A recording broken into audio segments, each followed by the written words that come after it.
സ്വർഗമൊരു യാഥാർത്ഥ്യം, നരകവും അതുപോലെ എന്ന പുസ്തകമാണിത്. ദൈവം തിരഞ്ഞെടുത്ത വസൂല റീഡന്റെ അസാധാരണമായ ജീവിതാനുഭവങ്ങളിലൂടെയുള്ള ഈ യാത്രയിൽ നിങ്ങളും ചേരൂ. എപ്പിസോഡ് 9. അലൗകികമായവ.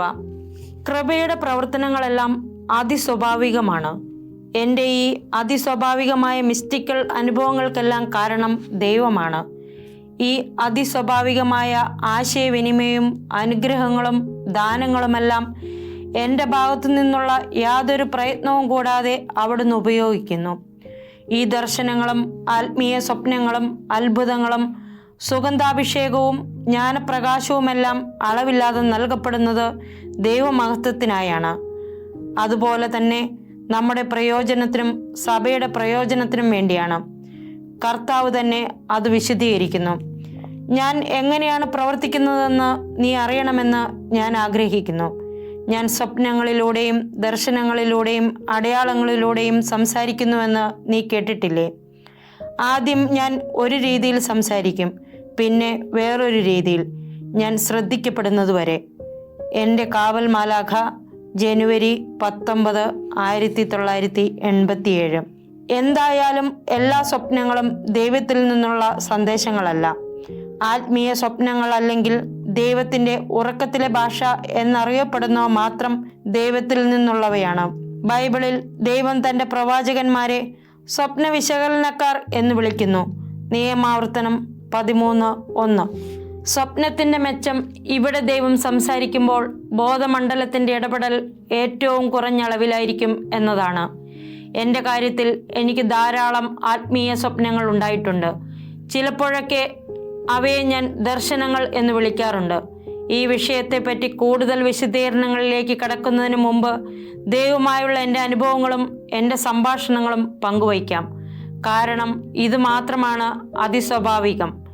എൻ്റെ ഭീതികളും എൻ്റെ സന്ദേഹങ്ങളും എൻ്റെ ബലഹീനതകളും അതുപോലെ ഇവയിൽ കൂടിയെല്ലാം കർത്താവ് എങ്ങനെയാണ് അവിടുത്തെ ശക്തമായ കരവും അവിടുത്തെ വലിയ സ്നേഹവും വെളിപ്പെടുത്തിയതെന്നും ഞാൻ പറയാം. 1987 സെപ്റ്റംബറിലെ ഒരു ദിവസം കർത്താവിൻ്റെ സന്ദേശങ്ങൾ പ്രചരിപ്പിക്കാനും പങ്കുവയ്ക്കാനും ഇതുവരെയും അവസരങ്ങൾ കിട്ടുന്നില്ലല്ലോ എന്നോർത്ത് ഞാൻ അസ്വസ്ഥപ്പെട്ടിരിക്കുകയായിരുന്നു. ആ വർഷമാണ് ഞാൻ ബംഗ്ലാദേശിൽ നിന്ന് സ്വിറ്റ്സർലൻഡിലേക്ക് താമസം മാറിയത്. സന്ദേശങ്ങളെപ്പറ്റി പറയാൻ അവിടുന്ന് ഒരുതരം ശക്തമായ പ്രേരണ നൽകിയിരുന്നു. എന്നാൽ ഇതുവരെയും അവിടുത്തെ അനന്തജ്ഞാനത്തിൽ ഒരു വാതിൽ പോലും അവിടുന്ന് തുറന്നു തന്നില്ല. കാരണം അവിടുത്തേക്ക് എല്ലാറ്റിനും അവിടുത്തേതായ സമയം ഉണ്ട്. എനിക്കെൻ്റെ ക്ഷമ നശിച്ചു. ഞാൻ ഈശോയോട് പറഞ്ഞു, അവിടുന്ന് എന്നോട് അവിടുത്തെ സന്ദേശങ്ങൾ പ്രസിദ്ധമാക്കാൻ പറയുന്നു, എന്നാൽ ഞാൻ ഒന്നും തന്നെ ചെയ്യുന്നില്ല. സന്ദേശങ്ങളുടെ ഫോട്ടോ കോപ്പികൾ എടുത്ത് വായിക്കാൻ ആഗ്രഹമുള്ള ബന്ധുക്കളുടെയും സുഹൃത്തുക്കളുടെയും ഇടയിൽ വിതരണം ചെയ്യുക മാത്രമാണ് ഞാനിപ്പോൾ ചെയ്യുന്നത്. ഈശോ ശാന്തനായി മറുപടി പറഞ്ഞു, ഈ ഫോട്ടോ കോപ്പികളല്ല, അതിനേക്കാൾ വളരെ കൂടുതൽ നീ ചെയ്യും. ദിവസങ്ങളോളം ഞാൻ കർത്താവിനോട് ചോദിച്ചുകൊണ്ടിരുന്നു, എന്നെ പോലുള്ളൊരു പ്രൊഫഷണൽ പാപിയെ അവിടുന്ന് തിരഞ്ഞെടുത്തതിൻ്റെ കാരണം എന്താണെന്ന്. എനിക്ക് പകരം വിശുദ്ധിയായ ഒരു കന്യാസ്ത്രീയെ തിരഞ്ഞെടുത്തിട്ട് ഈ സന്ദേശങ്ങൾ അവരെ ഏൽപ്പിക്കാനും ഞാൻ കർത്താവിനോട് പറഞ്ഞുകൊണ്ടിരുന്നു. ഞാനിങ്ങനെ പുലമ്പുന്നത് അനുവദിച്ചുകൊണ്ട് അവിടുന്ന് ക്ഷമയോടെ കേട്ടുകൊണ്ടിരുന്നു. എന്നിട്ട് അവിടുന്ന് നിരുപാധികമായി പറഞ്ഞു, അല്ല അല്ല, എനിക്ക് നിന്നെ വേണം. നിങ്ങളുടെ തലമുറയുടെ യഥാർത്ഥ പ്രതീകമാണ് നീ. ഇതൊരു പ്രശംസോക്തിയല്ലെന്ന് എനിക്കറിയാമായിരുന്നു. ഇന്ന് നാം എന്തായിരിക്കുന്നു എന്ന് വാസ്തവത്തിൽ ഞാൻ വരച്ചു കാട്ടുകയായിരുന്നു. ഇനിയും ഉയർന്ന തലത്തിലുള്ള അനുഭവങ്ങൾക്ക് ഞാൻ തയ്യാറല്ലായിരുന്നു. എന്നാൽ ദൈവം എൻ്റെ ആത്മാവിൽ ഒരുപാട് പ്രവർത്തിച്ചു. സ്വർഗത്തിലെ ഉന്നത തലങ്ങളും അവിടുത്തെ ചൂഴ്ന്നു നിൽക്കുന്ന മഹിമപ്രതാപവും രുചിച്ചറിയാൻ എൻ്റെ മനസ്സിനെ ഉയർത്തി. അവിടുന്ന് പറഞ്ഞു, വരിക, വന്നെന്നെ ചാരുക. സമയം ഇനിയും ആയിട്ടില്ല. അതുവരെ ജാഗരൂകരായിരിക്കുക, ഉണർന്നിരിക്കുകയും ചെയ്യുക. എൻ്റെ കാവൽ മാലാഖ 2/12, 1986. മനസ്സ് ജാഗരൂകമായിരിക്കുന്നില്ലെങ്കിൽ നാം വ്യതിചലിച്ചു പോകാനുള്ള അപകട സാധ്യത ഉണ്ട്. എൻ്റെ ഭൂതകാലത്തെപ്പറ്റി എന്നെ ഓർമ്മപ്പെടുത്താൻ അവിടുന്ന് ആഗ്രഹിച്ചു. അപ്പോൾ എനിക്ക് ആ വ്യത്യാസം വ്യക്തമായി മനസ്സിലാകും. അവിടുന്ന് ഇങ്ങനെ വിശദീകരിച്ചു, നീ എന്നെ മറന്നിരുന്നെങ്കിലും എൻ്റെ സ്വരം നീ ശ്രവിച്ചതിനാൽ ഞാൻ സന്തുഷ്ടനായി. നീ എന്നെ സ്നേഹിക്കണമെന്ന് ഞാൻ ആഗ്രഹിച്ചു. ഞാൻ നിന്നെ എത്രയധികമായി സ്നേഹിക്കുന്നെന്ന് നീ മനസ്സിലാക്കണമെന്ന് ഞാൻ ആഗ്രഹിച്ചു.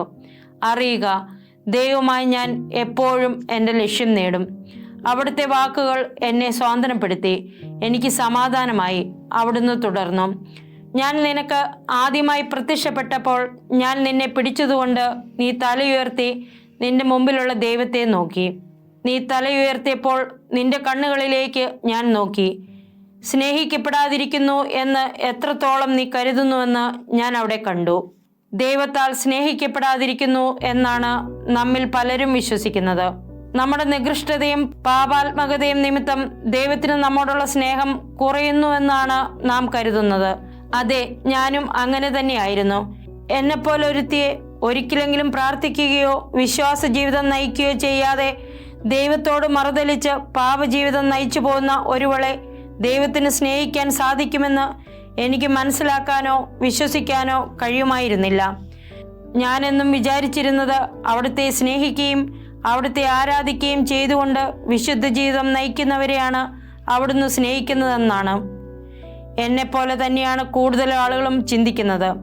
കർത്താവിൻ്റെ കണ്ണുകൾക്ക് മുമ്പിൽ കുറവുകളില്ലാതെ കാണപ്പെടുന്നവരെയാണ് അവിടുന്ന് കരുതുക എന്ന്. ഒരു സന്ദേശത്തിൽ അവിടുന്ന് പറഞ്ഞത് ഞാൻ ഓർക്കുകയാണ്. നിങ്ങളുടെ സ്നേഹം എനിക്കർപ്പിക്കാനായി ഒരു പുണ്യവതിയാകാൻ കാത്തിരിക്കേണ്ട. ആയിരിക്കുന്ന അവസ്ഥയിൽ ഇപ്പോൾ എന്നിലേക്ക് വരൂ. 19/8/1988. അവിടുന്ന് നമ്മുടെ ഹൃദയങ്ങൾ കാണുന്നത് കൊണ്ട് എൻ്റെ കുറ്റങ്ങളും കുറവുകളും എല്ലാം അവിടുത്തേക്കറിയാം. അവിടുത്തേക്ക് എന്നോട് ദയ തോന്നി. പാപമാണ് അവിടുന്ന് വെറുക്കുന്നത്. പല പ്രാവശ്യം അവിടുന്ന് എനിക്ക് വെളിപ്പെടുത്തി തന്നിട്ടുണ്ട്. നാം എത്ര ചപല ഹൃദയരാണെന്നും അവിടുത്തെ പ്രകാശത്തിൽ നിന്നകന്ന് അലഞ്ഞു തിരിഞ്ഞ് അവസാനമില്ലാത്ത അന്ധകാരത്തിൽ വസിക്കുന്നത് നമുക്കെത്രയോ അനായാസമാണെന്നും നാം അത് ചെയ്യുന്നത് നാം അറിയുന്നു പോലുമില്ല. എൻ്റെ കാര്യം തന്നെ എടുക്കാം. പുതുതായി ദൈവത്തിങ്കിലേക്ക് വലിച്ചടിപ്പിക്കപ്പെട്ട് അവിടുന്ന് വർഷിക്കുന്ന കൃപകളുടെ കനത്ത ഭാരം വഹിക്കുമ്പോഴും ചിന്താക്കുഴപ്പത്തിലും ചാഞ്ചാട്ടത്തിലും അരക്ഷിതാവസ്ഥയിലുമായിരുന്നു പിന്നെയും ഞാൻ. അവിടുത്തെ ഇകഴ്ത്തി സംസാരിക്കാനും ഞാൻ തുനിഞ്ഞു. നിന്റെ വിളി സ്വീകരിച്ചവരെല്ലാം നിരാകരിക്കപ്പെടുകയും നിന്ദിക്കപ്പെടുകയും ഭ്രാന്തരെന്ന് മുദ്ര കുത്തപ്പെടുകയുമാണ് ചെയ്തിട്ടുള്ളത്. ചിലരെ ജീവനോട് ചുട്ടുകൊന്നിട്ടുണ്ട്. ഈ പുതിയ യുഗത്തിൽ ഞാനിതാ അവജ്ഞാപാത്രമായിരിക്കുന്നു. ചിലർ എനിക്ക് പ്രേതബാധയാണെന്ന് വരെ പറയുന്നു. അവിടുന്ന് ശാന്തനായി മറുപടി പറഞ്ഞു. എൻ്റെ കാവൽ മാലാഖ ഡിസംബർ 2, 1986. നിന്നെ പരിഹസിക്കാൻ ആഗ്രഹിക്കുന്നവർ നിന്നെ സമീപിക്കട്ടെ. എന്നാൽ എത്ര ഗുരുതരമാണ് അവരുടെ ദൂഷണമെന്ന് അവർ അറിയുന്നില്ല. കാരണം അവർ ദൈവമായ എന്നെ നൽകപ്പെട്ട വചനങ്ങളെയാണ് പരിഹസിക്കുന്നത്. അത് ഞാൻ പിന്നീട് കൈകാര്യം ചെയ്യുന്നതാണ്. എന്നെ വിശ്വസിക്കുക. നിന്റെ കർണങ്ങളിൽ എൻ്റെ പ്രഭാഷണങ്ങൾ ഉരുവിടുന്നതിനായി ഞാൻ നിന്നെ വീണ്ടും വിളിക്കുന്നതാണ്. നിന്റെ വായ് എൻ്റെ വചനം കൊണ്ട് ഞാൻ നിറയ്ക്കും. ഞാൻ യഹോവ ആണ് നിന്റെ ബലം. എന്നെ ദൃഢപ്പെടുത്താൻ വേണ്ടി അവിടുന്ന് ഇങ്ങനെ ഊന്നിപ്പറഞ്ഞു. എൻ്റെ കുഞ്ഞെ, നിന്റെ മർദ്ദകർ എത്രയും ആയിക്കൊള്ളട്ടെ, അവരെ മറികടക്കാനുള്ള ശക്തി ഞാൻ നിനക്ക് തരും. ഞാൻ തേങ്ങി. കാരണം അവിടുത്തെ സ്വരം എത്ര പെട്ടെന്ന് വേദന നിറഞ്ഞ് ദുഃഖമയമായി എന്ന് ഞാൻ കണ്ടു. ദൂരെ യുദ്ധഭൂമിയിലേക്ക് മകനെ പറഞ്ഞുവിടുന്ന പിതാവിനെ പോലെയായിരുന്നു അവിടുന്ന്. അവൻ പീഡിപ്പിക്കപ്പെടുമെന്നും ഒരുപക്ഷെ ജീവനോടെ മടങ്ങി വരികയില്ലെന്നും ആ പിതാവിനറിയാം. അവിടുന്ന് തുടർന്നു, എൻ്റെ പടച്ചട്ടുകൊണ്ട് നിന്നെ ഞാൻ പൊതിയും. അപ്പോൾ ഒരുത്തനും നിന്നെ ഉപദ്രവിക്കുകയില്ല. ഈ വാക്കുകൾ കേട്ട് ഉത്സാഹഭരിതയായി ഞാൻ ചിന്തിച്ചു. വിശ്വാസത്യാഗത്തിൻ്റെ ഫലമായി മരണത്തിൻ്റെ താഴ്വരയിൽ മറവിയിൽ കഴിയുന്ന അവിടുത്തെ സൃഷ്ടിയുടെ മേൽ അവരുടെ അടുത്തെത്തുവാനും അവരെ ശുശ്രൂഷിക്കുവാനുമായി എൻ്റെ ദൈവവും എൻ്റെ സർവസ്വവുമായവൻ എത്രയോ കൽപ്പനാവൈഭവത്തോടെയാണ് തൻ്റെ സ്വർഗീയമായ വാത്സല്യവും അവിടുത്തെ പൈതൃകമായ സ്നേഹവും നീട്ടിക്കൊടുക്കുന്നത്. എൻ്റെ ദൈവം എന്നെ ഒരുക്കിക്കൊണ്ടിരിക്കുന്നത് കൂടുതൽ ബൃഹത്തായ പരീക്ഷണങ്ങളെ നേരിടാൻ മാത്രമല്ല, ശത്രുവിനെ തന്നെ നേരിടാനാണെന്ന് ഓർക്കുമ്പോൾ വേദനയാൽ ഹൃദയം രക്തം മാർന്നു പോകും. സന്ദേശങ്ങളുടെ പ്രത്യാഘാതങ്ങളെപ്പറ്റി ഞാൻ മനസ്സിലാക്കി തുടങ്ങി. എൻ്റെ ഹൃദയം വീണ്ടും പ്രക്ഷുബ്ധമായി. ജനങ്ങളാൽ പരിഹസിക്കപ്പെടുന്നതോർത്ത് ഞാൻ ഭയപ്പെട്ടു. എൻ്റെ മാനുഷികത ഒരിക്കൽ കൂടി എൻ്റെ അരൂപിയെ തോൽപ്പിച്ചു. ഞാൻ വിലപിച്ചു. എൻ്റെ കർത്താവും രാജാവുമായവനെ, അവിടുത്തെ സ്വർഗീയ സഭയിൽ നിന്ന് ഏറ്റവും ഉന്നതനായ പ്രഭുകുമാരനെ അവിടുന്ന് എനിക്ക് അയച്ചു തന്നു. എനിക്ക് വഴികാട്ടിയായി. അങ്ങയുടെ ഏറ്റവും ഉന്നത പദവിയിലുള്ള പ്രഭുക്കന്മാരെയും മുഖ്യദൂതന്മാരെയും അവിടുന്ന് അയച്ചു, എൻ്റെ ആത്മാവിനെ വശീകരിക്കാനും എൻ്റെ ആത്മാവ് അങ്ങയെ അനുഗമിക്കാനും വേണ്ടി. ഇതൊക്കെയാണെങ്കിലും കർത്താവെ, ഈ ജോലിക്ക് ഞാൻ തീർത്തും അനർഹയാണെന്ന് എനിക്ക് തോന്നുന്നു. ആത്മാവിൽ മുഴുവൻ കറകളും കുറവുകളുമുള്ള ഞാൻ ഏറ്റവും നിന്ദ്യയാണ്. ഇത്തരമൊരു ദുരിതത്തിൽ കൂടി അങ്ങ് എങ്ങനെ ജൈത്രയാത്ര നടത്തും? അങ്ങയുടെ ചെങ്കോലിൻ്റെ വിലയിടിച്ച് കളയുകയല്ലേ? 1987 ഞങ്ങൾ. ചില ആളുകൾ ഈ വെളിപാടുകൾ സ്വീകരിക്കുകയില്ല. ഞങ്ങൾക്ക് പഠിക്കാൻ വിശുദ്ധ ഗ്രന്ഥമുണ്ടല്ലോ എന്നവർ പറയുന്നു. അപ്പോൾ കർത്താവ് പറഞ്ഞു, സഭാസംബന്ധിയായ ഈ സന്ദേശം ഒരു ഓർമ്മപ്പെടുത്തലാണ്. എന്തെന്നാൽ എൻ്റെ ഹൃദയത്തിൽ കരുണയുടെ ഒരു ദിനം ഉണ്ടായിരുന്നു. എൻ്റെ രക്ഷാകരമായ സഹായത്തിൻ്റെ മണിക്കൂർ ഇതാ വന്നെത്തിയിരിക്കുന്നു. എന്തായാലും ഞാൻ പിതാവല്ലേ? എൻ്റെ മക്കളുടെ രക്ഷ ഞാനല്ലേ? എൻ്റെ വചനം വായിക്കുവാനുള്ളതാണെന്ന് നിങ്ങളെ അനുസ്മരിപ്പിക്കുവാൻ ഞാൻ ആഗ്രഹിക്കുന്നു. എൻ്റെ വചനം അനുഗ്രഹീതമാണ്. ഞാൻ സർവശക്തനായ ദൈവമാണ്. എനിക്കിഷ്ടം പോലെ പുറത്തേക്കിറങ്ങാനുള്ള സ്വാതന്ത്ര്യമുണ്ട്. എന്തുകൊണ്ടാണ് മകളെ നിങ്ങൾ 1987 ആയതുകൊണ്ട് ഞാൻ വ്യത്യസ്തത പുലർത്തണമെന്ന് ചിന്തിച്ചത്? നിങ്ങളുടെ കാലഘട്ടം എനിക്കൊരു വ്യത്യാസവുമില്ല. ശ്രദ്ധിക്കുക, എനിക്കൊരു1000 വർഷം ഇന്നലെ എന്ന പോലെയാണ്. എൻ്റെ വാതിൽ എപ്പോഴും തുറന്നു കിടക്കും. ഞാൻ വീണ്ടും പതിയെ മുരണ്ടു. ഈശോ ഒരിക്കൽ ഞങ്ങളോട് പറഞ്ഞിട്ടുണ്ട്, ഒരു പ്രവാചകൻ ഒരിക്കലും സ്വന്തം നാട്ടിൽ സ്വീകരിക്കപ്പെടുകയില്ലെന്ന്. അധികം ആളുകളും എന്നെ അങ്ങയുടെ സന്ദേശവാഹകയായി അംഗീകരിക്കുന്നില്ല. അങ്ങയുടെ ദൗത്യവാഹകരിൽ അധികവും വിഡ്ഢികളായി എണ്ണപ്പെടുകയോ പ്രേതബാധയുള്ളവരെന്ന് അപമാനിക്കപ്പെടുകയോ കൊല്ലപ്പെടുകയോ ഒക്കെയാണ് ഉണ്ടായിട്ടുള്ളത്. സമാധാനമായിരിക്കും മകളെ, എന്നെ ചാരുക. ദൈവമായ ഞാനാണ് നിന്റെ ബലം. എന്നോടൊപ്പമായിരിക്കുമ്പോൾ നീ ഭയപ്പെടേണ്ടതില്ല. ഞാൻ നിന്നെ സഹായിക്കും. ഞാൻ പിന്നെയും ദൈവത്തിൻ്റെ വചനങ്ങൾ സ്വീകരിച്ചുകൊണ്ടിരുന്നു. എന്നാൽ ഈ ശ്രേഷ്ഠമായ അനുഭവങ്ങളെല്ലാം ഉണ്ടായിട്ടും ഞാൻ ഉത്കണ്ഠാകുലയായിരുന്നു. തടവിലാക്കപ്പെട്ട ഒരു അനുഭവം എൻ്റെ അസ്ഥികൾ വരെ ഞാൻ അനുഭവിച്ചിരുന്നു. ദൈവവുമായി ഇത്ര അവിശ്വസനീയമായ ഒരു ബന്ധമുണ്ടായിരുന്നിട്ടും എനിക്ക് പിന്നെയും ആത്മവിശ്വാസമില്ലായിരുന്നു. എല്ലാ ദിവസവും അവിടെ എന്നെ വിളിച്ചിരുന്നു. നമ്മുടെ കർത്താവ് പറഞ്ഞു തരുന്ന ദൈവിക പ്രബോധനങ്ങൾ വലിയ സന്തോഷത്തോടെ കേട്ടെഴുതി നോട്ട് ബുക്കുകൾ നിറച്ചുകൊണ്ടിരുന്നു. ഇതെല്ലാം എങ്ങോട്ടാണ് എന്നെ നയിക്കുന്നതെന്നറിയാതെ. സ്വാഭാവികതയും അതിസ്വാഭാവികതയും എന്നിൽ കെട്ടുപിണഞ്ഞു കിടക്കുന്നു. നമ്മുടെ കാലഘട്ടത്തിന് വേണ്ടിയുള്ള തുടർച്ചയായ ദർശനങ്ങളും പ്രവചനങ്ങളും അവിടുന്ന് എനിക്ക് നൽകിക്കൊണ്ടിരുന്നു. എന്നാൽ ഞാൻ അവിടുത്തോട് ശരിയായ പ്രതികരണം നൽകിയില്ല. ഈ ബലഹീനതയുടെ നാളുകളിൽ എന്നെ ഉത്തേജിപ്പിക്കാനായി അവിടുന്ന് എനിക്കൊരു ആത്മീയ സ്വപ്നം നൽകി. ആ സ്വപ്നത്തിൽ ഞാനൊരു പരുക്കൻ വഴിയിലൂടെ നടക്കുകയാണ്. കുറച്ചു പോയപ്പോൾ ഞാൻ കാലിടറി വീണു. ഞാൻ കണ്ണുകൾ ഉയർത്തി നോക്കിയപ്പോൾ യേശുവിൻ്റെ പാദങ്ങളാണ് കണ്ടത്. അവിടുന്ന് കുനിഞ്ഞ് എന്നെ വലിച്ചെഴുന്നേൽപ്പിച്ചു. ഞാൻ വട്ടം തിരിഞ്ഞു നോക്കിയപ്പോൾ പരിചിതമായ ഒരു രൂപം കണ്ടു. ഒരു സന്യാസി. അദ്ദേഹം എന്നോട് ഇറ്റാലിയനിൽ സംസാരിച്ചു. കൈകൊണ്ട് ആംഗ്യവും കാണിക്കുന്നുണ്ടായിരുന്നു. കേട്ടിട്ടുണ്ടെന്നല്ലാതെ ഇതിനു മുമ്പൊരിക്കലും ഞാൻ അദ്ദേഹത്തെ നേരിൽ കണ്ടിട്ടില്ലെങ്കിലും അത് വിശുദ്ധ പാദ്രോ പിയോയാണെന്ന് എനിക്ക് മനസ്സിലായി. 1900-കളിൽ ഇറ്റലിയിൽ ജീവിച്ചിരുന്ന വിശുദ്ധ പാദ്രോ പിയോ ക്രിസ്തുവിൻ്റെ പഞ്ചശതധാരിയാണ്. ക്രിസ്തുവിൻ്റെ തിരുമുറിവുകൾ സ്വന്തം കൈകാലുകളിൽ അദ്ദേഹം വഹിച്ചിരുന്നു. ദൈവമായ കർത്താവ് എനിക്ക് നിശ്ചയിച്ചിരിക്കുന്ന പാത പിന്തുടരുന്നത് നിർത്തിക്കളയരുതെന്ന് അദ്ദേഹം എന്നെ ബോധ്യപ്പെടുത്തി. എനിക്കങ്ങനെ ചിന്തയുണ്ടെന്നതിൽ അദ്ദേഹം അസ്വസ്ഥനായി കാണപ്പെട്ടു. അദ്ദേഹത്തിൻ്റെ അടുത്ത്, എന്നാൽ എന്നോട് കുറച്ചുകൂടി അടുത്ത് വിശുദ്ധ ഫ്രാൻസിസ് അസീസിയെയും ഞാൻ കണ്ടു. ഏണിയുടെ മുകളറ്റത്തേക്ക് നോക്കിയപ്പോൾ എന്നോട് കയറി ചെല്ലാൻ ആംഗ്യം കാണിക്കുന്ന അനേകം വിശുദ്ധരുടെ ഛായാരൂപങ്ങൾ കണ്ടു. അതിനടുത്തായി ഒരു വളരെ വലിയ ഏണി സ്വർഗം വരെ എത്തുന്നത് കണ്ടു. ഞാൻ വളരെ താഴെയാണെന്ന് എനിക്ക് മനസ്സിലായി. ഏണിയുടെ ആദ്യത്തെ പടിയിൽ പോലും ഞാൻ ഇനിയും കാൽ വെച്ചിട്ടില്ല. എൻ്റെ ഉദ്ഗമനം ആരംഭിച്ചിട്ട് പോലുമില്ല.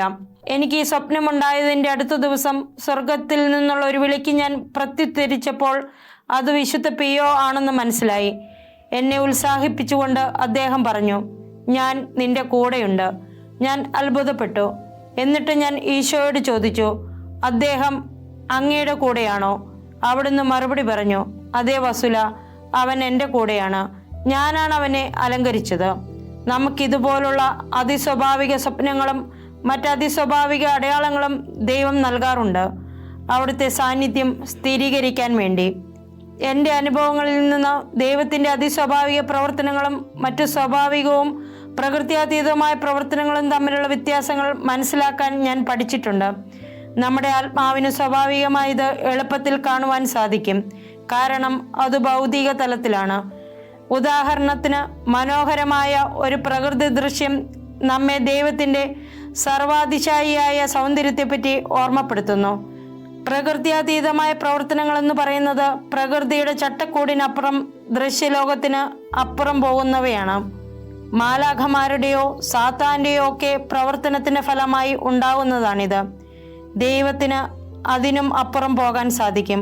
പശ്ചാത്താപം, സ്തുതി, കൃതജ്ഞത മുതലായ ആത്മീയാനുഗ്രഹങ്ങൾ ആത്മാവിൻ്റെ ആഴങ്ങളിലേക്ക് അയക്കാൻ അവിടത്തേക്ക് സാധിക്കും. ഞൊടിയിട കൊണ്ട് സമൂലമായ വ്യത്യാസങ്ങൾ വരുത്താൻ ഇടവരുത്തിക്കൊണ്ട് അവിടത്തേക്ക് നമ്മുടെ ഹൃദയങ്ങളെ സ്പർശിക്കാനും നമ്മെ മാറ്റിമറിക്കാനും ഒരു പ്രാർത്ഥനാ ജീവിതത്തിലേക്ക് നമ്മെ കൊണ്ടുവരുവാനും സാധിക്കും. ഇത് കൃപയിൽ നിന്ന് മാത്രമേ വരികയുള്ളൂ. ദൈവവുമായുള്ള അതിസ്വാഭാവിക ആശയവിനിമയ ബന്ധത്തിലേക്ക് ഞാൻ പ്രവേശിക്കുന്നതിന് പല രീതികളുണ്ട്. ഇതിൽ പ്രധാനപ്പെട്ട രീതി ദൈവം എന്നെ വിളിക്കുന്നതാണ്. അവിടുന്ന് വിളിക്കുന്നത് ഞാൻ മനസ്സിലാക്കുന്നു. അവിടുത്തെ സ്വരം കേൾക്കുകയോ അഥവാ അത് ഗ്രഹിക്കുകയോ ആവാം. അവിടത്തേക്ക് ചെവി കൊടുക്കാൻ അവിടുന്ന് ആവശ്യപ്പെടുകയാണെന്ന് എനിക്ക് വ്യക്തമാകുന്നു. ഈ രീതിയിലുള്ള ആശയവിനിമയത്തിന് ആന്തരിക ആഹ്വാനം എന്നാണ് പറയുന്നത്. ഭൗതിക മണ്ഡലത്തിൽ ഞാനപ്പോൾ ചെയ്തുകൊണ്ടിരിക്കുന്ന കാര്യത്തെപ്പറ്റി എനിക്ക് ഉദ്വേഗമുണ്ടാകുന്നു. എനിക്കത് എത്രയും പെട്ടെന്ന് ചെയ്തു തീർന്നിട്ട് ആത്മീയ മണ്ഡലത്തിൽ ആയിരിക്കാൻ തിടുക്കമാണ്. ദൈവം ഒരു കാന്തം പോലെ എന്നെ അവിടുത്തെ പക്കലേക്ക് ആകർഷിച്ചടുപ്പിക്കുന്നു. ഒരിക്കൽ ചേർന്നാൽ പിന്നെ പോകണമെന്നേയില്ല.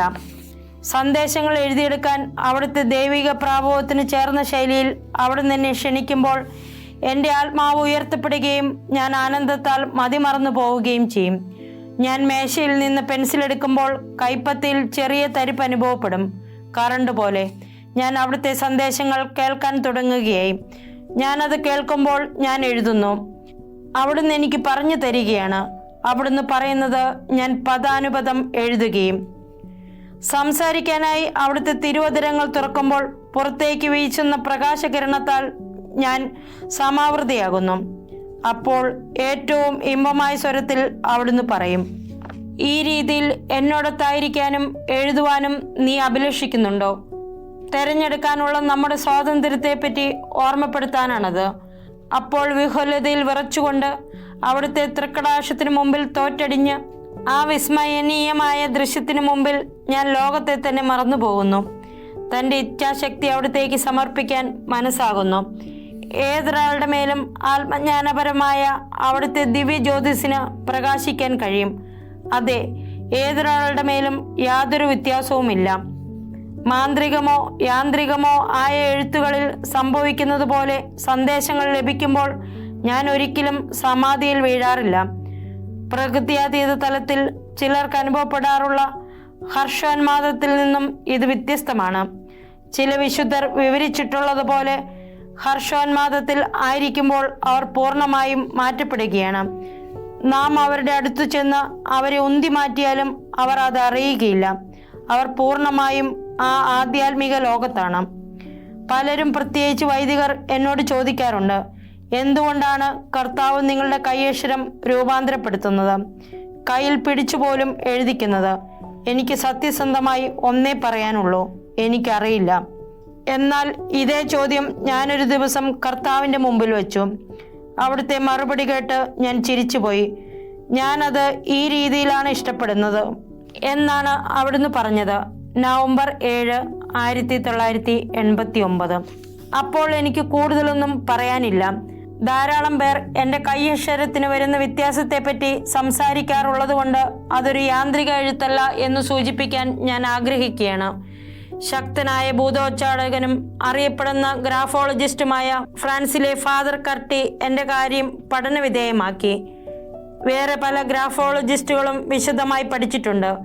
ഈ മേഖലയിലുള്ള അവരുടെ അനുഭവങ്ങളിൽ നിന്ന് അവർ മനസ്സിലാക്കിയത് യാന്ത്രിക എഴുതുകൾ ഉപയോഗപ്പെടുത്തുന്ന ആളുകൾക്ക് പല പരിണിത ഫലങ്ങളും അനുഭവിക്കേണ്ടി വരാറുണ്ട് എന്നാണ്. അവസാനം ബാധ കൂടുകയും ആവാം. സന്ദേശങ്ങളിലെ കൈയക്ഷരത്തിന് യാന്ത്രിക എഴുത്തുമായി യാതൊരു സാധർമ്യവുമില്ലെന്ന് അവർ കണ്ടെത്തി. എൻ്റെ എഴുത്തും യാന്ത്രിക എഴുത്തും തമ്മിൽ അടിസ്ഥാനപരമായി ധാരാളം വ്യത്യാസങ്ങൾ ഫാദർ കർട്ടി കണ്ടെത്തി. പവിത്രമായ എഴുത്ത് എന്ന് അർത്ഥം വരുന്ന ഹെറാറ്റിക് റൈറ്റിംഗ് എന്നാണ് സന്ദേശങ്ങളിലെ കൈയക്ഷരത്തെ അദ്ദേഹം വിശേഷിപ്പിച്ചത്. മറ്ററിയപ്പെടുന്ന മിസ്റ്റിക്കുകളുടെ ഇടയിൽ ആവിലായിലെ വിശുദ്ധ ത്രേസ്യയ്ക്ക് ശരീരം മുഴുവനോ അഥവാ ചില ഭാഗങ്ങളിലോ ഹർഷോന്മാദം അനുഭവപ്പെടാറുണ്ടെന്ന് ഞാൻ മനസ്സിലാക്കിയിട്ടുണ്ട്. എൻ്റെ കയ്യിൽ എനിക്ക് അനുഭവപ്പെടുന്നത് വളരെ കുറഞ്ഞ രീതിയിലുള്ള ഈ ഹർഷോന്മാദമാണ് എന്ന് ഞാൻ കരുതുകയാണ്. കർത്താവിന് ഇതിന് അവിടുത്തേതായ ലക്ഷ്യമുണ്ടെന്ന് ഞാൻ വിശ്വസിക്കുന്നു.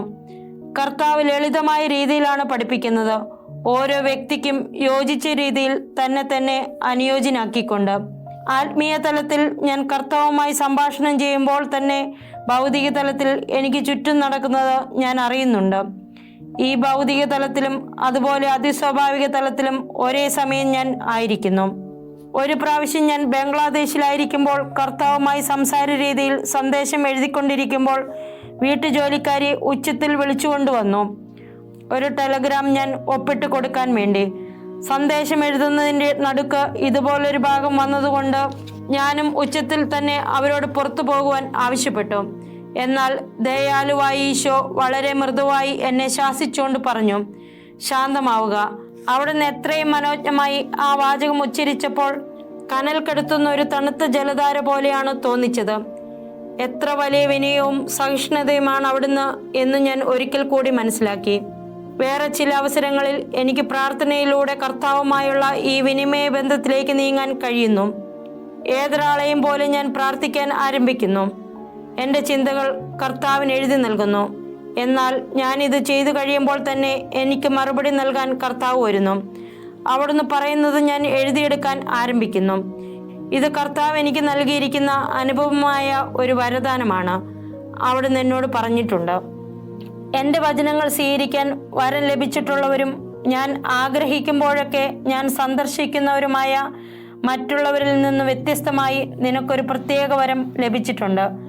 നീ ആഗ്രഹിക്കുമ്പോൾ എപ്പോൾ വേണമെങ്കിലും എന്നെ വിളിച്ചു വരുത്തുവാനുള്ള വരം.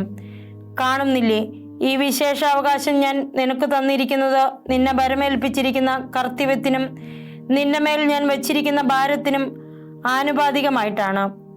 ഞാൻ ഇത് ആസൂത്രണം ചെയ്തപ്പോൾ തന്നെ എല്ലാം കൃത്യമായി തിട്ടപ്പെടുത്തിയിരുന്നു. എൻ്റെ സഭയെ പുനരുജ്ജീവിപ്പിക്കുകയും എൻ്റെ ഭവനത്തെ ഏകീഭവിപ്പിക്കുകയും ചെയ്യുക എന്ന ഈ മഹത്തായ ദൗത്യം ഏറ്റെടുക്കാൻ നീ യോഗ്യയായതുകൊണ്ടല്ല നിന്നെ ഇത് ഏൽപ്പിച്ചത്. നിന്റെ എല്ലാ യോഗ്യതയും എൻ്റെ ഔദാര്യത്തിൽ നിന്ന് വരുന്നതാണ്, എന്നിൽ നിന്ന് വരുന്നത് മാത്രം. ഈ അളവറ്റ നിധി പേറുന്ന കുംഭമായി നിന്നെ ഞാൻ രൂപപ്പെടുത്തി. ചഞ്ചലയാകാതെ ഉറച്ചു നിൽക്കുക. കാരണം ഇങ്ങനെയെല്ലാം തകർത്തു മുന്നേറുന്ന മഹാശക്തി നിന്നിൽ നിന്ന് വരികയില്ല, അത് ദൈവമായ എന്നിൽ നിന്നാണ് വരുന്നത്. ഓഗസ്റ്റ് 29, 1998. ഇത്തരത്തിലുള്ള ഓരോ കണ്ടുമുട്ടലും എത്ര സമയം ദീർഘിക്കുന്നു എന്നതല്ല പ്രശ്നം. പ്രത്യേക ഓരോ അവസരത്തിലും അത് അവസാനം തീരുന്നു എന്നുള്ളതാണ്. തീരുമ്പോൾ അത് ഉന്നതങ്ങളിൽ നിന്നുള്ളൊരു പതനമാണ്. വളരെ വേദനാജനകം എന്ന് തന്നെ പറയാം. പ്രകാശപൂർണവും ആഡംബര സമന്വിതവുമായ രാജകീയശാലയിൽ നിന്ന് പെട്ടെന്ന് പുകയേറിയുടെ അന്ധകാരത്തിലേക്ക് വലിച്ചിടപ്പെട്ട അവസ്ഥ. ഇത് സംഭവിക്കുമ്പോൾ ഞാൻ ചുറ്റും നോക്കും. ദൈവം ഒരിക്കൽ പറഞ്ഞു, സ്വർഗത്തിൽ നിന്നുള്ള തുഷാര ബിന്ദുക്കൾ ഇപ്പോഴും ഇറ്റുവീഴുന്നു. നവംബർ 30, 1998. പിന്നീട് ഭൗതിക ലോകത്തെ ഒരു ഉന്നതമായ ബോധ്യത്തോടെയാണ് ഞാൻ കാണുന്നത്. ഈ കാര്യങ്ങളൊക്കെ എത്ര നിസ്സാരമാണ്. ഈ ലോകത്തിൽ ഞാൻ പ്രധാനപ്പെട്ടതെന്നും വിലയേറിയതെന്നും കരുതിയിരുന്നവയെല്ലാം ദൈവമഹത്വത്തോട് തുലനം ചെയ്യുമ്പോൾ ഒന്നുമല്ലെന്ന് ഞാൻ മനസ്സിലാക്കി.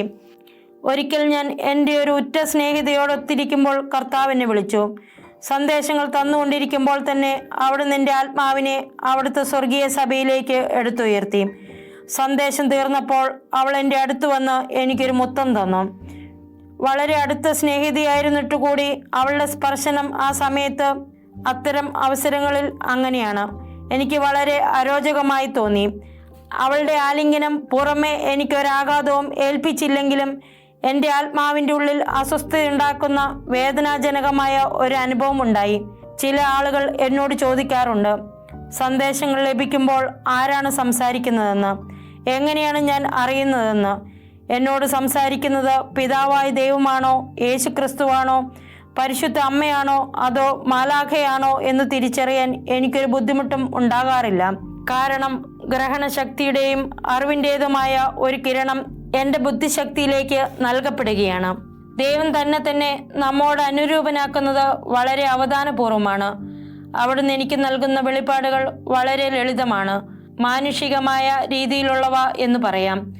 നമുക്ക് നടുക്കമുണ്ടാകാതിരിക്കാൻ വേണ്ടിയാണിത്.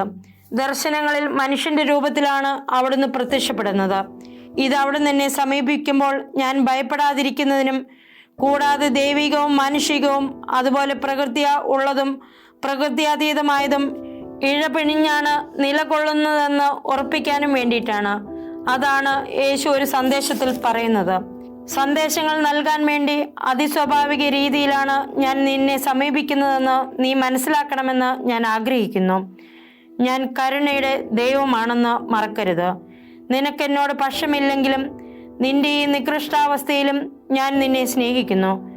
നിനക്ക് ഞാൻ ഈ കൃപാവരം തന്നിരിക്കുന്നു.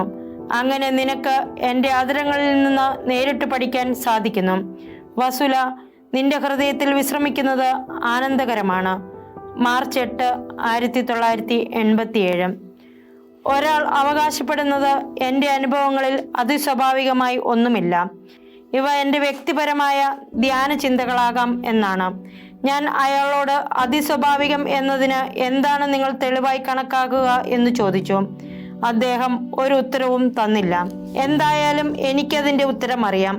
അതിസ്വാഭാവികം എന്ന് പറഞ്ഞാൽ സൃഷ്ടപ്രകൃതിയുടെ പരിധിക്ക് പുറത്തുള്ളവയാണ്. ഈ രീതിയിലുള്ള പ്രവൃത്തി ദൈവത്തിന് മാത്രം സാധിക്കുന്നതുമാണ്. അത് സ്വാഭാവികമായുള്ള ഹൃദയത്തിൻ്റെ പരിവർത്തനമാണ്.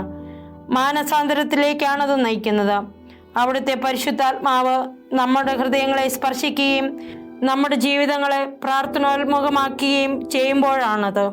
അതുപോലെ നമ്മുടെ ജീവിതങ്ങളെ പൂർണ്ണമായും ക്രിസ്തുവിൻ്റെ പാദങ്ങളിൽ അർപ്പിക്കലാണത്. ദൈവം അവിടുത്തെ അനന്തകൃപയിൽ നമ്മുടെ ഹൃദയങ്ങളിൽ പ്രകാശത്തിൻ്റെ ഒരു തിരി കൊളുത്തുകയും അത് നമ്മെ ജീവിക്കുന്ന ദീപശിഖയാക്കി മാറ്റുകയും ഈ ദീപശിഖ ലോകത്തെ മുഴുവൻ ജ്വലിപ്പിച്ചുകൊണ്ട് അതിനെ മാനസാന്തരത്തിലേക്ക് നയിക്കുകയും ചെയ്യുന്നു. ദൈവത്തിൻ്റെ അതിസ്വാഭാവിക പ്രവർത്തനത്തിന് മാത്രമേ ഒരാത്മാവിനെ നിരന്തരമായ സ്തുതിയുടെയും പ്രാർത്ഥനയുടെയും ഒരു ജീവിതത്തിലേക്ക് നയിക്കാനാവൂ. ഇക്കാര്യങ്ങളൊന്നും സ്വാഭാവിക കാര്യങ്ങളല്ല, ദൈവത്തിൻ്റെ അതിസ്വാഭാവിക ദാനങ്ങളുടെ ഫലമാണ്. എൻ്റെ ചില പഴയ സുഹൃത്തുക്കൾ, ദൈവത്തെപ്പറ്റി ഒന്നും അറിയാത്തവർ ഒരിക്കൽ പറഞ്ഞു, ഒരുപക്ഷെ ഇത് നിന്റെ മനസ്സിൽ നിന്ന് വരുന്നതായിരിക്കും. പഞ്ചേന്ദ്രിയങ്ങളുടെ പ്രവർത്തനത്തിന് അതീതമായ ചിലതരം ഇന്ദ്രിയാനുഭൂതികളെപ്പറ്റി നീ കേട്ടിട്ടില്ലേ?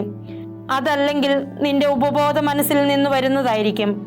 ഉപബോധ മനസ്സിന് എങ്ങനെയെല്ലാം കളിക്കാൻ കഴിയുമെന്ന് നിനക്കറിയാമല്ലോ. ക്ഷമിക്കണം, ഞാൻ പറഞ്ഞു, എൻ്റെ ഉപബോധ മനസ്സ് ആത്മീയ കാര്യങ്ങളുടെ കാര്യത്തിൽ ശൂന്യമാണ്. ഇതുപോലുള്ള ദൈവിക അനുഭവങ്ങൾക്ക് ഒരു ഒഴിഞ്ഞ ഷീറ്റിൽ നിന്ന് പുറപ്പെട്ടു വരാനാവില്ല. അല്ലെങ്കിൽ നിന്റെ ഉള്ളിൽ ഒരു കന്യാസ്ത്രീയാകണമെന്ന ആഗ്രഹം നിനക്കുണ്ടായിരുന്നിരിക്കണം. അങ്ങനെ അടിച്ചമർത്തപ്പെട്ട നിന്റെ ആഗ്രഹത്തിൽ നിന്നോ ഭാവനയിൽ നിന്നോ ഉണ്ടായതാവാം ഇത്. അവർ തുടർന്നു പറഞ്ഞു, ഞാൻ എന്നും തടസ്സമില്ലാതെയാണ് കഴിഞ്ഞത്. അടിച്ചമർത്തപ്പെട്ട അവസ്ഥ ഒരിക്കലും ഉണ്ടായിട്ടില്ല.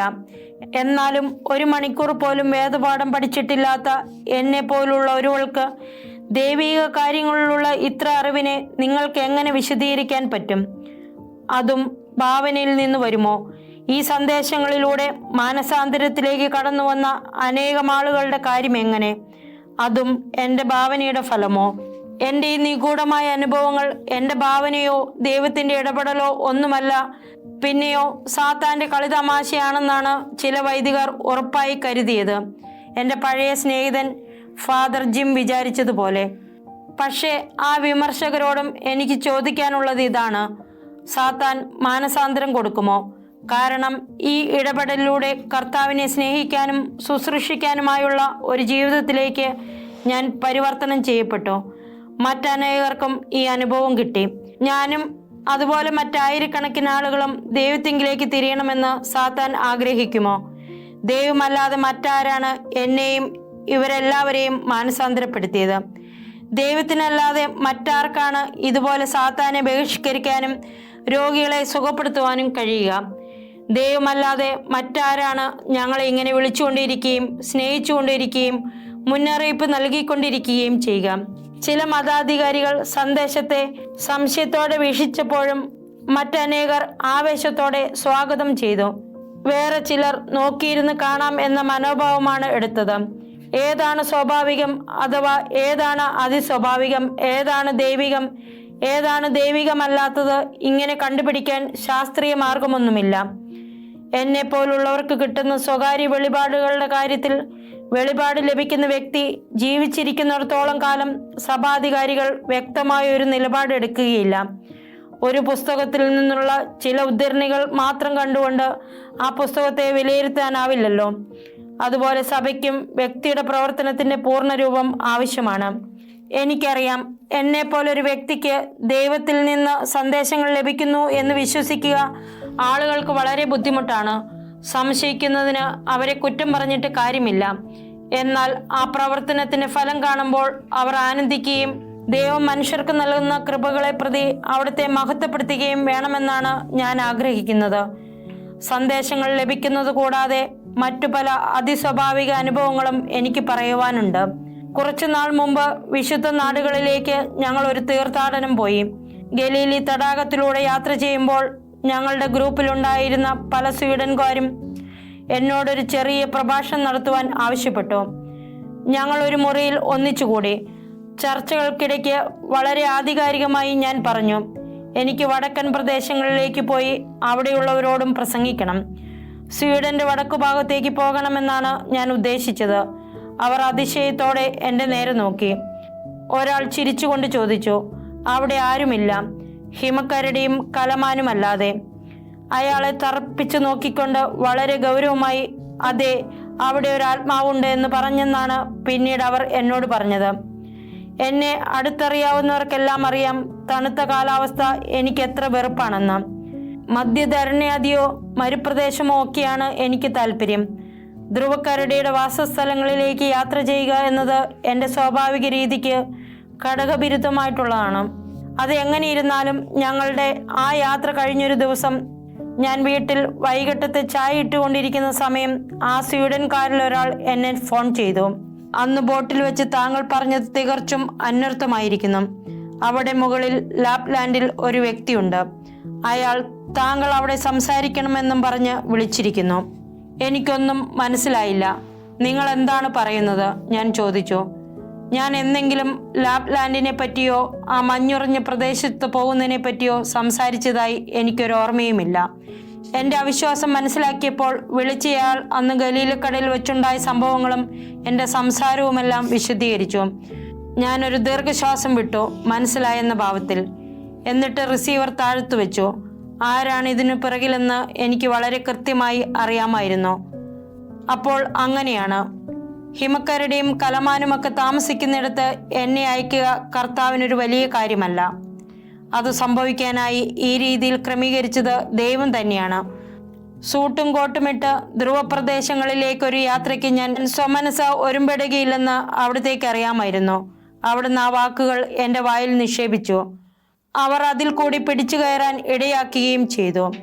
അവിടുത്തെ നർമ്മബോധം അപാരമാണ്, അതേസമയം പരിശുദ്ധവും. നമ്മെ അവിടത്തേക്ക് വ്യക്തമായി അറിയുകയും ചെയ്യാം. ഇത്തരം സന്ദർഭങ്ങളിൽ ന്യായവാദം നടത്തുന്നതുകൊണ്ട് ഒരു പ്രയോജനമില്ലെന്ന് ഞാൻ മനസ്സിലാക്കിയിട്ടുണ്ട്. അതുകൊണ്ട് ഞാൻ തോൾ വെട്ടിച്ച് ലാപ്ലാൻഡിലെ ക്ഷണത്തിനു വേണ്ടി കാത്തിരുന്നു. അധികം താമസിയാതെ അതെത്തി. അങ്ങനെ ലാപ്ലാൻഡ് സഹോദരന്മാരെയും സഹോദരിമാരെയും കാണാനായി ഞാൻ പുറപ്പെട്ടു. ഞാനും എൻ്റെ ഒരു സുഹൃത്തും കൂടി അവിടെ എത്തി. ആരാണ് ഞങ്ങളെ സ്വീകരിക്കാൻ വന്നിരിക്കുന്നതെന്ന് നോക്കി നിൽക്കുമ്പോൾ വളരെ പ്രസന്നതയോടെ തടിച്ചൊരു സ്ത്രീ ഞങ്ങളുടെ അടുത്തേക്ക് ഓടി വന്നു. ഞങ്ങൾ നേരെ ഹോട്ടലിലേക്ക് പോയി.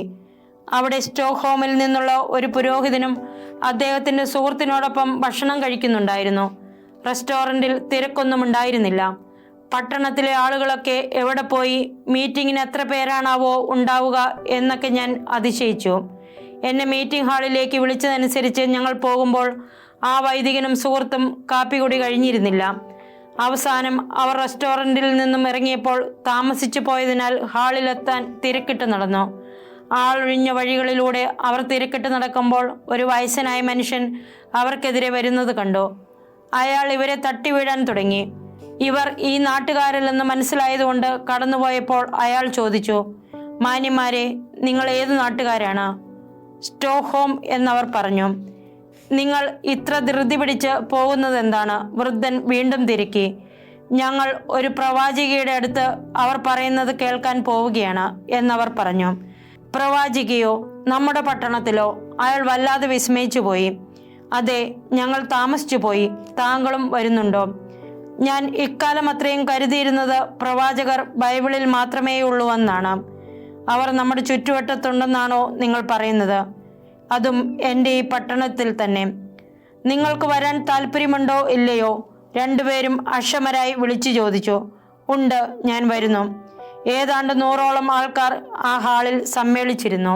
അവർ വളരെ താല്പര്യത്തോടെ എന്നെ ശ്രദ്ധിച്ചുകൊണ്ടിരുന്നു. പലരുടെയും ഹൃദയം നുറുങ്ങി. ഇവിടുത്തുകാർ പൊതുവെ തണുപ്പന്മാരും നിർവികാരരുമെന്നാണ് കേട്ടിട്ടുള്ളത്. അതുകൊണ്ട് പലരുടെയും മുഖത്തുകൂടി കണ്ണുനീർ ഒലിച്ചിറങ്ങുന്നത് കണ്ടപ്പോൾ ഞാൻ അത്ഭുതപ്പെട്ടു. സന്ദേശങ്ങൾ അവരെ എത്രയധികമായി സ്പർശിച്ചു എന്നെനിക്ക് മനസ്സിലായി. ചില സമയത്ത് കർത്താവ് നമ്മോട് നേരിട്ട് സംസാരിക്കാറില്ല, ദൂതന്മാരെ ഉപയോഗിക്കും. ഏറ്റവും അസംഭവ്യമായ ആളുകളെ ഉപയോഗിച്ചായിരിക്കും ദൈവം ചിലപ്പോൾ ബന്ധപ്പെടുക. ഒരു സുഹൃത്തിനെയോ അല്ലെങ്കിൽ ചിലപ്പോൾ ഒരപരിചിതനെയോ ഉപയോഗപ്പെടുത്തിയെന്നും വരാം. അവിടുത്തെ ദൂത് കൈമാറാൻ അവിടുന്ന് മനുഷ്യന്റെ രൂപത്തിൽ മാലാഖയെ അയച്ചെന്നും വരാം. ഒരിക്കൽ ഒരപരിചിതനെ കണ്ടതോർക്കുകയാണ്. അയാൾക്ക് എന്നെപ്പറ്റി ഒന്നും അറിയില്ല. എന്നാൽ അയാൾ പ്രത്യാശയുടെ ഏതാനും വാക്കുകൾ എനിക്ക് കൈമാറി.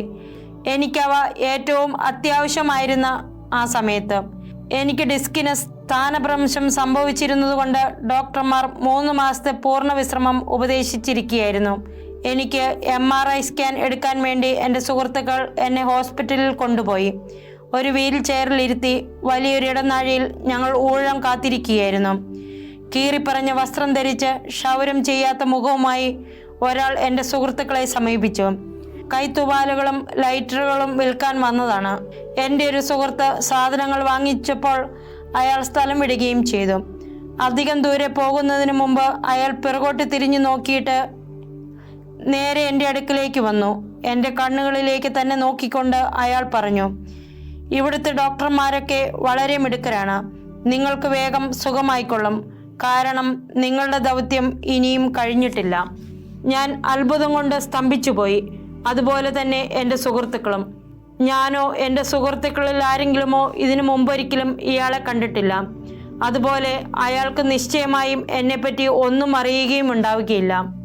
ദൈവത്തിൻ്റെ വഴികളെപ്പറ്റി എനിക്ക് അറിവ് മെച്ചപ്പെട്ടു വന്നിരുന്നത് കൊണ്ട് എനിക്ക് മനസ്സിലായി ആ അപരിചിതൻ്റെ വാക്കുകൾ വന്നത് ആ ആശുപത്രിക്കും വളരെ അപ്പുറത്തു നിന്നാണെന്ന്.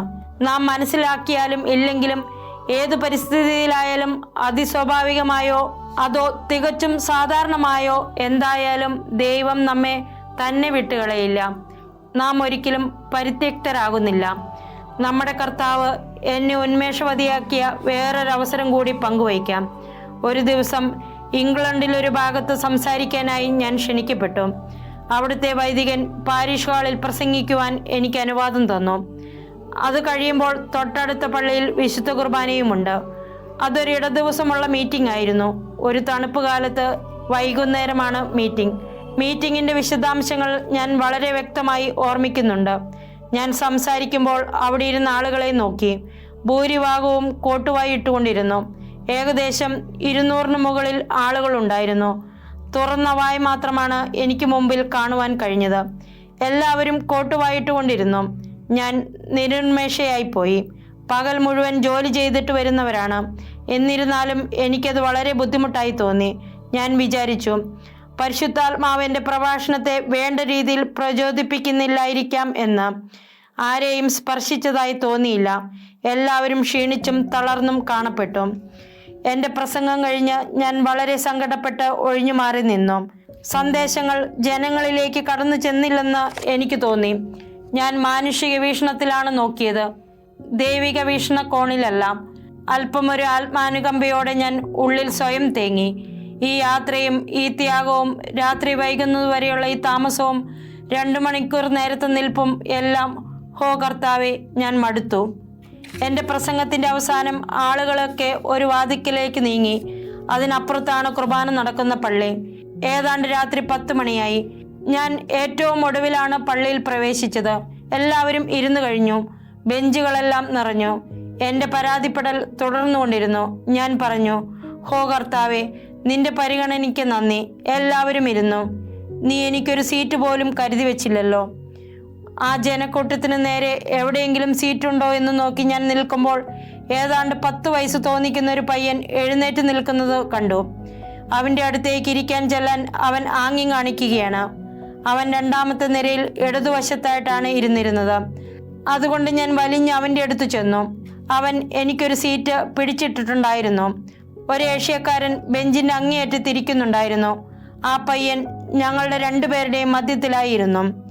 ഞാൻ ചിന്തിച്ചു, സമയം വളരെയായല്ലോ. ഈ കുട്ടിയുടെ മാതാപിതാക്കൾ എവിടെ? പക്ഷേ അവൻ തനിയെ ഉള്ളതുപോലെയാണ് തോന്നിയത്.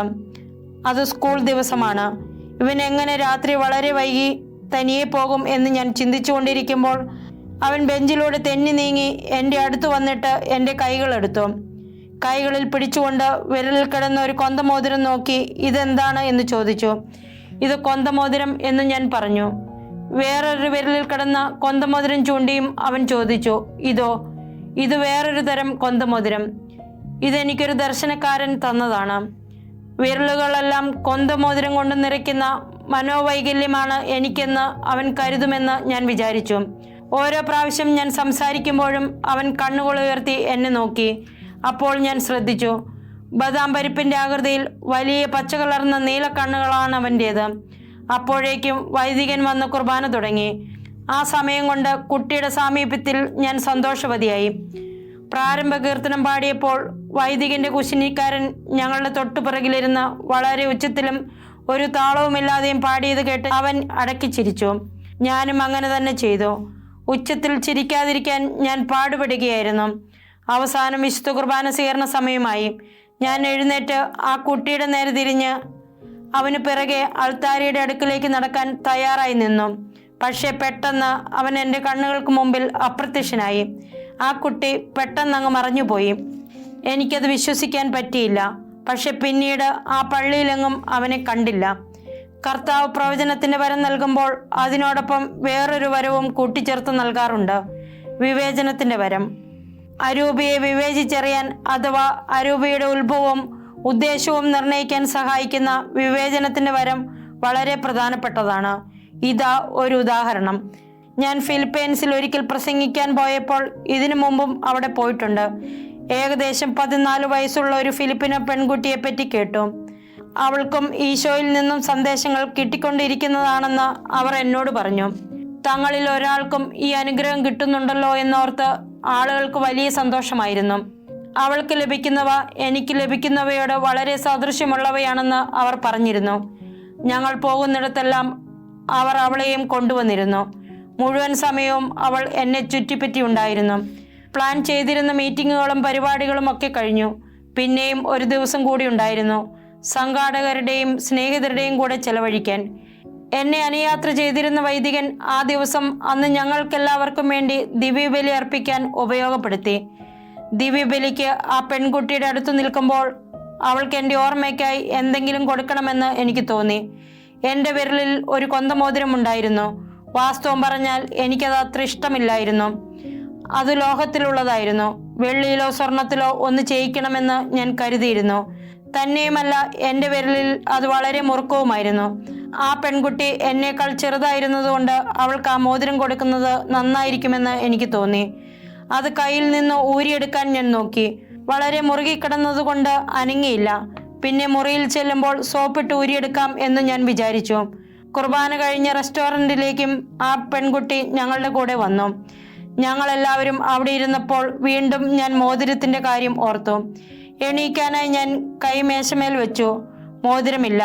എൻ്റെ വിരലിൽ നിന്ന് അത് അപ്രത്യക്ഷമായിരിക്കുന്നു. അത് കയ്യിൽ നിന്ന് ഊരിപ്പോകാൻ യാതൊരു സാധ്യതയുമില്ല, കാരണം അത് അത്ര മുറുകിക്കിടന്നതാണ്. ഞാൻ വാവിളിച്ചു പോയി. എൻ്റെ അന്താളിപ്പ് കണ്ട വൈദികൻ എന്താണ് കുഴപ്പം എന്നെന്നോട് ചോദിച്ചു. ഞാൻ സംഭവിച്ച കാര്യം പറഞ്ഞു. അദ്ദേഹം ശാന്തനായി ഇങ്ങനെ പറഞ്ഞു: ആ മോതിരം താങ്കൾ ഉദ്ദേശിക്കുന്ന ആൾക്ക് കൊടുക്കുന്നത് പരിശുദ്ധ കന്യകയ്ക്ക് ഇഷ്ടമില്ലായിരിക്കാം. അതുകൊണ്ട് അമ്മ അത് എടുത്തു കൊണ്ടുപോയതാണ്. ഇത് കേട്ടപ്പോൾ പെട്ടെന്ന് എന്നിൽ സംശയം തലപൊക്കി. ആ പെൺകുട്ടിക്ക് കിട്ടുന്ന സന്ദേശങ്ങൾ കാണണമെന്ന് ഞാൻ ആവശ്യപ്പെട്ടു, അവയുടെ നിജസ്ഥിതി പരിശോധിക്കാനായി. വായിച്ചു കഴിഞ്ഞപ്പോൾ എനിക്ക് മനസ്സിലായി, അവൾ എൻ്റെ സന്ദേശങ്ങൾ പകർത്തുകയാണെന്ന്. അവളുടെ മാലാഖയ്ക്ക് പോലും എൻ്റെ മാലാഖയുടെ അതേ പേര് തന്നെ. ഞാൻ ഈ കാര്യം എൻ്റെ ഫിലിപ്പിൻ സുഹൃത്തുക്കളോട് പറഞ്ഞപ്പോൾ അവർ ഞെട്ടിപ്പോയി. ഞാൻ പിന്നീട് അറിഞ്ഞു, അവളുടെ കപട നാടകം അവിടെ എല്ലാവർക്കും മനസ്സിലായെന്നും ഇപ്പോൾ ആരും ആ പെൺകുട്ടിയെ വിശ്വസിക്കുന്നില്ലെന്നും. വഞ്ചിക്കപ്പെട്ടു പോകാതെ ദൈവം എങ്ങനെ എന്നെ സംരക്ഷിക്കുന്നു എന്ന് ഞാൻ മനസ്സിലാക്കി. ഇടയ്ക്ക് ഞാൻ ചിന്തിക്കാറുണ്ട്, കർത്താവിൻ്റെ അടുത്ത് വരുമ്പോൾ എൻ്റെ മേലിടുന്ന മൂടുപടം അവിടുന്ന് അല്പമെന്ന് മാറ്റിയിരുന്നെങ്കിൽ എന്താണ് അതിന് പിന്നിലെന്ന് എനിക്കൊന്ന് കാണാമായിരുന്നു എന്ന്. എന്നാൽ അവിടുത്തെ ജ്ഞാനം അനന്തമാണ്. അവിടുന്ന് ചെയ്യുന്നത് എന്താണെന്ന് അവിടുത്തേക്കറിയാം. അവിടുന്ന് ആ മൂടുപടം മുഴുവനായി മാറ്റിയാൽ നിശ്ചയമായും ഞാൻ മരിക്കും. എൻ്റെ ശരീരം, മനസ്സ് എല്ലാം തവിടുപൊടിയാകും. ഒരു ദിവസം അവിടുന്ന് ആ മൂടുപടം ഒരൽപ്പം ഉയർത്തി. അന്നത്തേത് എൻ്റെ ജീവിതത്തിൽ ഉണ്ടായതിൽ വെച്ച് ഏറ്റവും ഭയങ്കരമായ ഒരു മിസ്റ്റിക് അനുഭവമായിരുന്നു. എനിക്കതൊരിക്കലും മറക്കാനാവില്ല. സംഭവിച്ചവ ഞാൻ അർഹിക്കുന്നതിലേറെ മഹത്വപൂർണമായിരുന്നു. നിങ്ങൾ കേട്ടത് സ്വർഗം ഒരു യാഥാർത്ഥ്യം, നരകവും അതുപോലെ. അടുത്ത എപ്പിസോഡിൽ വീണ്ടും കണ്ടുമുട്ടാം. നന്ദി. ദൈവം നമ്മെ അനുഗ്രഹിക്കട്ടെ.